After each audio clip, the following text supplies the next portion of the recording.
बिहार के इस बड़े नेता को साइडलाइन करना पड़ा भाजपा को भारी। भाजपा के ये नेता रहते बिहार में तो नहीं टूटती जदयू से गठबंधन। अब भाजपा वाले भी कह रहे हैं भारी चूक हो गई। बिहार भाजपा का वो नेता जो लालू परिवार को पानी पिला देता था, वो नेता जो नीतीश कुमार का सबसे पुराना साथी था, वो नेता जो गठबंधन का ख्याल रखता था, लेकिन भाजपा ने उस नेता को बिहार से दिल्ली भेज भारी गलती कर दी। इस बात की चर्चा हर ओर हो रही है। नाम सुशील कुमार मोदी, जो बिहार के उप मुख्यमंत्री रह चुके हैं, अभी राज्यसभा सांसद है।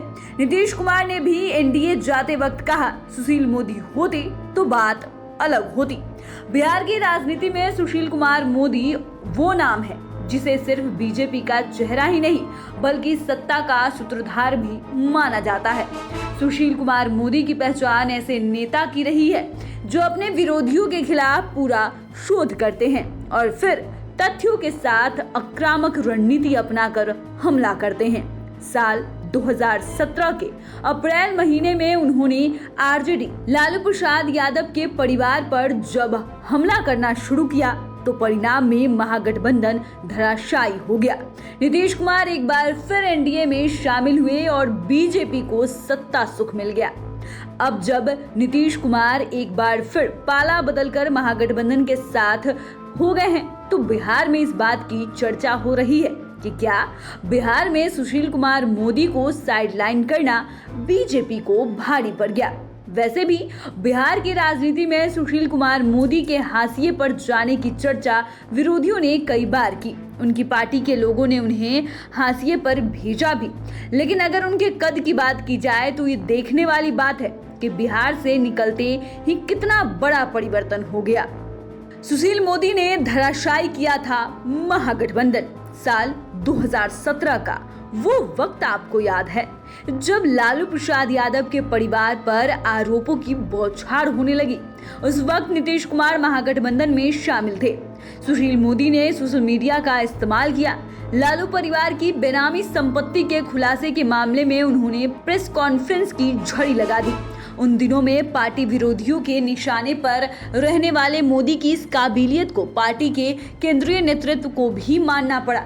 सुशील मोदी की वजह से नीतीश कुमार महागठबंधन से अलग हुए, लेकिन जब उन्हीं को नीतीश के साथ डिप्टी सीएम नहीं रहने दिया गया तो उसका परिणाम सत्ता गंवाने के रूप में आया। 5 मई 2017 की प्रेस कॉन्फ्रेंस में सुशील मोदी ने लालू के बड़े बेटे तेज प्रताप यादव पर आरोप लगाया कि उसने गलत तरीके से पेट्रोल पंप का आवंटन किया है। इसके बाद एजेंसियां सक्रिय हो गई और कानूनी कार्रवाई होने लगी। सुशील मोदी यही नहीं रुके और लगातार मीडिया के माध्यम से लालू पर हमला बोलते रहे। उन्होंने 20 जून की प्रेस कॉन्फ्रेंस में कहा लालू की पत्नी राबड़ी देवी 18 फ्लैटों की मालकिन है। 4 जुलाई को कहा कि लालू के बड़े बेटे तेज प्रताप यादव को महज 3 साल की उम्र में सेवा के बदले 13 एकड़ जमीन दान में मिली।